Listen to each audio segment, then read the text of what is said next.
اللہ الرحمن الرحیم۔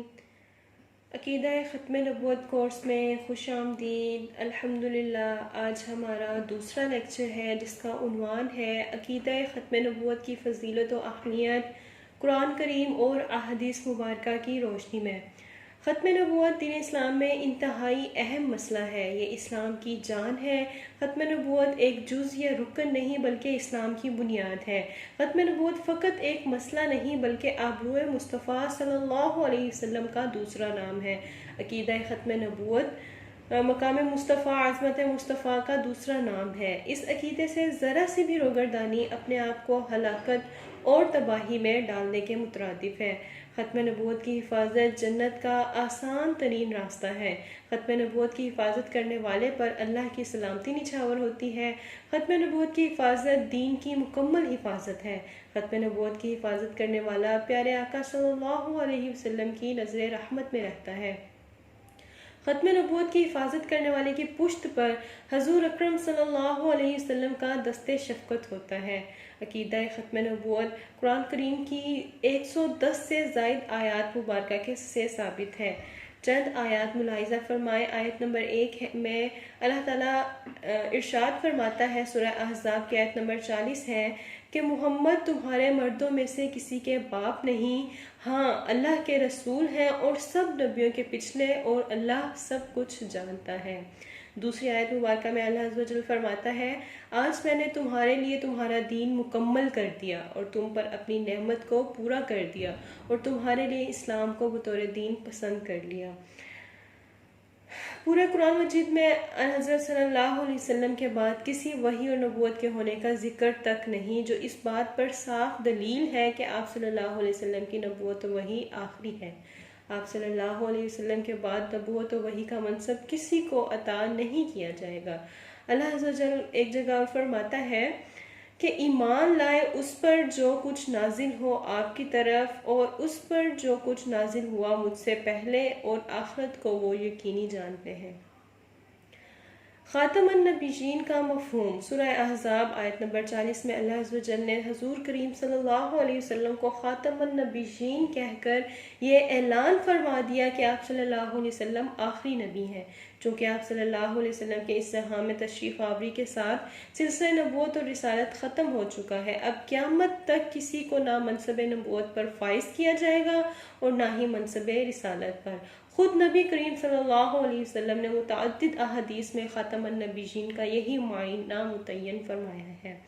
اس کے بعد خاتم النبیین کے معنی اور مفہوم میں کسی قسم کا نہ تو کوئی ابہام باقی رہتا ہے اور نہ ہی اب مزید کسی لغوی تحقیق کی گنجائش یا ضرورت ہے۔ آئمہ لغت کے ہاں لفظ خاتم کے معنی۔ اس لفظ خاتم کو دیکھا جائے تو یہ دو قرات کے معنی پر مشتمل ہے، خاتم زبر کے ساتھ، خاتم زیر کے ساتھ۔ خاتم اس میں اعلیٰ کا صیغہ ہے، اس کے معنی مہر ہیں۔ یہ اس بات کی دلیل ہے کہ آپ صلی اللہ علیہ وسلم کے دونوں شانوں مبارک کے درمیان مہر نبوت تھی۔ آپ اللہ کے آخری نبی اور رسول ہیں۔ دوسرا معنی خاتم زیر کے ساتھ اگر پڑھا جائے تو اس میں فاعل کا صیغہ ہے، جس کے معنی ہے آپ سلسلہ نبوت اور رسالت کو ختم فرمانے والے ہیں۔ آئمہ تفسیر کے ہاں لفظ خاتم کا معنی جملہ آئمہ تفسیر نے اکابر سے لے کر اصاغر تک، خواہ وہ متقدمین میں سے ہوں یا متاخرین سے ہوں، سب نے آیت مذکورہ کی تشریح و تفسیر کرتے ہوئے خاتم النبیین کا معنی آخری نبی اور سلسلہ نبوت کو ختم کرنے والا ہی مراد لیا ہے۔ احادیث مبارکہ 210 سے زائد احادیث مبارکہ ہے جو ختم نبوت پر دلالت کرتی ہیں، لیکن آج کے لیکچر میں ہم 7 احادیث مبارکہ پڑھیں گے۔ حدیث نمبر 1 میں روایت ہے حضرت ابو ہریرہ رضی اللہ تعالیٰ عنہ سے کہ آپ صلی اللہ علیہ وسلم نے فرمایا، میری اور مجھ سے پہلے انبیاء کی مثال ایسی ہے جیسے کسی شخص نے ایک گھر بنایا، اس کو بہت عمدہ اور آراستہ پیراستہ بنایا، مگر ایک کونے میں ایک اینٹ کی جگہ چھوڑ دی۔ بس لوگ جوک در جوک آتے ہیں اور تعجب کرتے ہیں اور یہ کہتے ہیں کہ یہ اینٹ کیوں نہیں لگا دی گئی؟ آپ نے فرمایا، وہ اینٹ میں ہوں اور میں الانبیاء الکرام کا خاتم ہوں۔ اسی مفہوم کی ایک اور حدیث مبارکہ حضرت جابر بن عبداللہ رضی اللہ عنہ نے بھی روایت کی ہے۔ صحیح بخاری کتاب المناقب باب خاتم النبیین، حدیث مبارکہ 35-36۔ 35 حضرت انس رضی اللہ عنہ روایت کرتے ہیں، دوسری حدیث مبارکہ حضرت انس سے روایت ہے کہ نبی اکرم صلی اللہ علیہ وسلم نے انگشت شہادت اور بیچ کی انگلی کو ملا کر اشارہ کرتے ہوئے ارشاد فرمایا، بعثت انا وساعۃ کہاتین، میں اور قیامت اس طرح ملے ہوئے بھیجے گئے ہیں جس طرح یہ دونوں انگلیاں ملی ہوئی ہیں۔ حدیث مبارکہ 3 ہے، روایت ہے امام ابو بہلی رضی اللہ تعالیٰ عنہ سے کہ حضور خاتم المرتبت صلی اللہ علیہ وسلم نے ایک خطبہ میں یہ الفاظ ارشاد فرمائے، انا آخر الانبیاء وانتم آخر الامم، میں آخری نبی ہوں اور تم آخری امت ہو۔ حدیث نمبر 4 حضرت عباس بن ساریہ رضی اللہ تعالیٰ عنہ سے مروی ہے، فرماتے ہیں حضور پاک صلی اللہ علیہ وسلم نے فرمایا کہ انی عبداللہ و خاتم النبیین، بے شک میں اللہ کا بندہ ہوں اور الانبیاء الکرام کا خاتم ہوں۔ حدیث نمبر 5 حضرت انس رضی اللہ تعالیٰ عنہ سے مروی ہے، بیان کرتے ہیں کہ رسول اللہ صلی اللہ علیہ وسلم نے فرمایا کہ بے شک رسالت اور نبوت مجھ پر منقطع ہو چکی ہے، اب میرے بعد نہ کوئی نبی ہے اور نہ کوئی رسول ہے۔ چھٹی حدیث مبارکہ حضرت ثوبان رضی اللہ تعالیٰ عنہ سے مروی ہے، وہ بیان کرتے ہیں کہ رسول اللہ صلی اللہ علیہ وسلم نے فرمایا کہ میرے بعد میری امت میں 30 جھوٹے پیدا ہوں گے، ان میں سے ہر ایک کہے گا کہ میں نبی ہوں، لیکن میں آخری نبی ہوں، میرے بعد کوئی نبی نہیں۔ حدیث نمبر 7 حضرت ابو ہریرہ رضی اللہ تعالیٰ عنہ سے مروی ہے کہ میرے آقا صلی اللہ علیہ وسلم نے فرمایا، مجھے 6 چیزوں پر انبیاء اکرام علیہ السلام سے فضیلت دی گئی ہے۔